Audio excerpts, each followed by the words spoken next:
Erev Tov Rabotai, we are continuing with our Mishna Yomi, Masechet Maaser Sheni. We're up to Perek Hey, Mishnah Alayev. Today's Mishnah should be Le'elu Nishmat, Neria ben Svetlana, Aranbayev, Neliyahu ben Burcha Israelov, Minuchatam beGan Eden. Amen. The first 5 Mishnayot of this chapter are not about Maaser Sheni, but about the laws of Riva'i, which is the fruit of the 4th year of a tree. These are discussed here. The Mefarshim explain, Tosfin Yom Tov says, because of their similarity to the halachot of Maaser Sheni. Now, as an introduction, the Torah tells us in Sefer Vayikra, chapter 19, pasuk 23, that when a fruit tree is planted, the fruits produced during its first 3 years are forbidden. These are known as Olah, which we will discuss B'ezrat Hashem in Masechet Olah. The Torah states further in Sefer Vayikra, chapter 19, pasuk 24, that the fruit of the 4th year should be treated as Kodesh, meaning that the fruit of this year should be brought to Yerushalayim and eaten there like Maaser Sheni, or it should be redeemed with money, and the money should be taken to Yerushalayim and used to buy food to eat there. The 4th year fruit is called Riva'i. Now, since it is not obvious to anyone besides the owner which trees are Olah and Riva'i, the rabbis were concerned that people might take fruit from them and eat it without realizing that the fruits were prohibited. So the rabbis therefore decreed that these trees should be marked in certain ways to make their status clear to everyone. The Mishnah now is going to describe these markings. While we're describing the markings, it'll also describe how graves were marked to prevent Kohanim from becoming tameh from them, because it's a similar concept.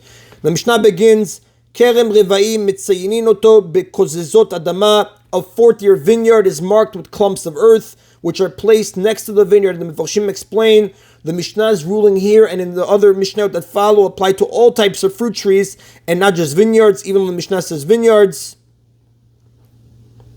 Now, the reason the Mefarshim explain, the reason the rabbis chose clumps of earth to mark Riva'i is because earth is similar to Riva'i in the following way. It cannot be eaten in its present state, but it can be a source of later benefit when we plow it, plant it, and then harvest its crops. So too Riva'i, although we cannot eat it, we can benefit from it by redeeming its fruit.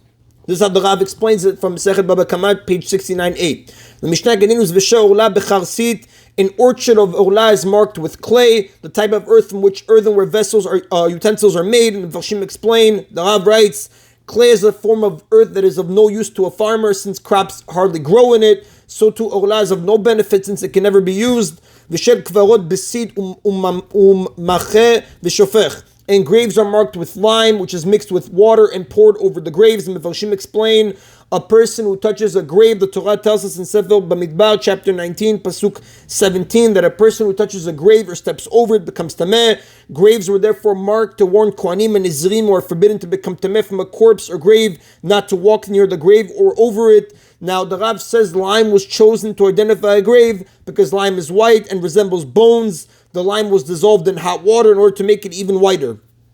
Now, according to the first Tana that we just quoted, the owner of Riva'i and Olah trees must mark them to prevent passerby from eating their prohibited fruits. Now, the owner knows which one is forbidden, and therefore he has no need to mark them for himself. Now, although someone who takes the fruit without the owner's permission is a thief, the owner is still required to prevent even a thief from sinning more by eating unredeemed Riva'i or Olah. But the next time is going to disagree. Rabban Shimon ben Gamliel says, when were these words said that Riva'i and Olah trees must be marked? B'shvi'it, during the Shemitah year, when the produce of Eretz Yisrael is ownerless and anyone is allowed to enter another person's field and take some of the fruit growing there to eat, as the Torah tells us in Sefer Vayikra, chapter 25, pasuk 6. But in other years, when it is forbidden to take someone else's fruit without permission, Rabban Shimon ben Gamliel says there is no obligation to mark Riva'i and Olah trees because we are not responsible for protecting a thief from the consequences of his crime. Now, everyone agrees that at least during Shemitah, these trees had to be marked to prevent people from sinning. The Mishnah records the minhag of Chasidim, certain pious people who owned Riva'i trees during Shemitah. Vatznu'im, the modest ones, which are referring to pious people who wish to prevent people from sinning, and they did not rely just on marking their Riva'i. The Mefarshim explain they were concerned that people might not realize that the marker identifies the fruit as Riva'i, or they might not see the marker. Minichin et ha'ma'ot v'omrim, they would set aside coins and say, any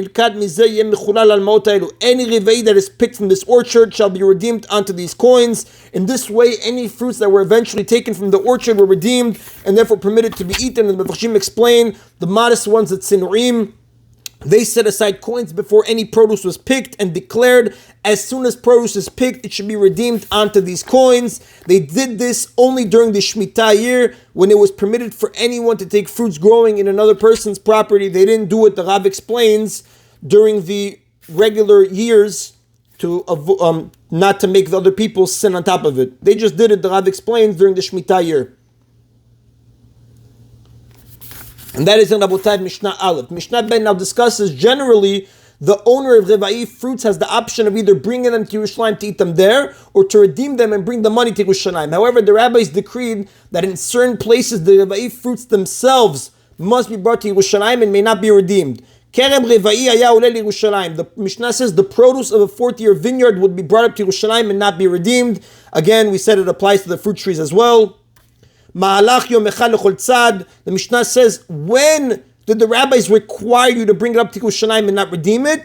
If it grew within 1 day's travel of Yerushalayim in any direction. The rabbis made this decree so that the markets of Yerushalayim would be well supplied with fruit. Because the Mefarshim explain, since those traveling to Yerushalayim from within a day's journey would bring their own fruit to eat, they would not need to buy any fruit in Yerushalayim, and there would be more fruit there for everyone else. However, the rabbis didn't want to put people to the trouble of bringing fruit to Yerushalayim if it took more than a day's travel to reach the city. And the Mefarshim say this decree applied to all types of fruit trees, not just vineyards like we said. Ve'ezuhi techumah. What are the boundaries of this area? Elat mina darom. Elat from the south, which the Mefarshim tell us it's not the same as present-day Elat, which is more than a day's travel to Yerushalayim. It was not part of Eretz Yisrael in biblical or Mishnaic times. It's referring to a different Elat. Va'akrabat min hatzafon, akrabat from the north, Lod min ha'ma'arav, Lod from the west, va'yarden min ha'mizrach, and the Jordan River from the east. Any place within these 4 points is within a day's travel of Yerushalayim, and the produce growing there had to be brought to Yerushalayim. Misherabu perot, but when fruit Mishnah says when fruit became plentiful in the markets of Yerushalayim, and it was no longer necessary for Revei to be brought to the city to ensure a large supply of fruit, the rabbis canceled the original decree, and they decreed that Revai fruit may be redeemed even close, which is just outside the wall of Yerushalayim. However, there was a condition attached to the new decree, that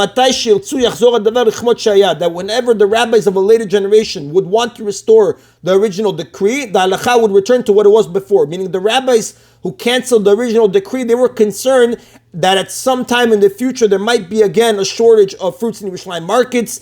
Therefore, they made a condition that their new decree should not be considered permanent, so that it could be withdrawn whenever the need would arise. Now, the Mefarshim say the reason they had to make this condition is because the decree of one court cannot be overturned by another court unless a second court is greater in both wisdom and numbers. That's how the Mishnah tells us in Masechet Eduyot, chapter 1, Mishnah 5. Now, the Tiferet Israel says, since a later court might not be greater than the one making this new decree, they placed a condition in their new decree allowing even a lesser court to bring back the original decree if necessary. Rabbi Yossi says, the decree was not cancelled at a time when there was a plentiful supply of fruit in Yerushalayim. Rather, it was after the Bet HaMikdash was destroyed that the rabbis canceled the decree and added this condition. The Mefarshim explain, after the Bet HaMikdash was destroyed and Yerushalayim was occupied by our enemies, there was no reason to keep its market well stocked with fruit. Rabbi Yossi is disagreeing. He says that really it was only cancelled after the Bet HaMikdash was destroyed, and then they added this condition. And the condition was that when the Beit HaMikdash will be rebuilt, the halacha will return to what it was before, meaning when fruit within a day's travel to Yerushalayim had to be brought there. So according to Rabbi Yossi, the decree will not be reinstated by a later court. Rather, it will automatically return when the Beit HaMikdash is rebuilt, and it will again be appropriate to have Yerushalayim's markets full of fruit. And that is the Rabotai of today's Mishna Yomi. Baruch Adonai Le'olam. Amen v'amen.